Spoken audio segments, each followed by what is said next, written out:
Victoria ಆಸ್ಪತ್ರೆ ವೈದ್ಯರ ಎಡವಟ್ಟಿನಿಂದ Nawaz ಸಾವಾಗಿಲ್ಲ. Cardiac ಅರೆಸ್ಟ್ನಿಂದ ವ್ಯಕ್ತಿಯ ಜೀವ ಹೋಗಿದೆ.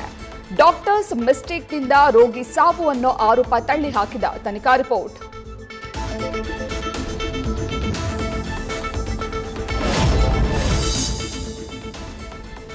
ಪಿಜಿಯ ರೂಮ್ನಲ್ಲಿ ಮಿಸ್ ಆಯಿತು 2,500 ಹಣ. ಮಾಲೀಕ ಇಬ್ರಾಹಿಂಗೆ ಮಾಹಿತಿ ಕೊಟ್ರೆ ಹಲ್ಲೆಗೆ ಯತ್ನ.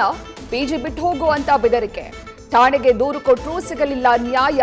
ಯುವತಿಯ ಕಣ್ಣೀರು.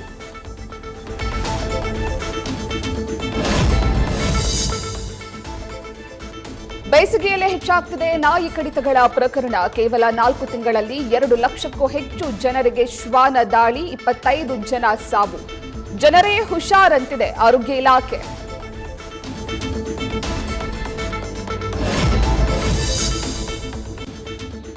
ರಾಜ್ಯ ರಾಜಧಾನಿಯಲ್ಲಿ ನಿಲ್ತಿಲ್ಲ ಗುಂಡಿ ಗಂಡಾಂತರ. ಮುಟ್ಟಿದ್ರೆ ಕೈಯಲ್ಲೇ ಬರ್ತಿದೆ. ಮೊನ್ನೆಯಷ್ಟೇ ಹಾಕಿದ ಟಾರ್. ಅಧಿಕಾರಿಗಳು ಬೀಳಲ್ಲ ಸ್ವಾಮಿ, ನಾವೇ ಬೀಳ್ಬೇಕು ಅಂತ ಸ್ಥಳೀಯರ ಆಕ್ರೋಶ.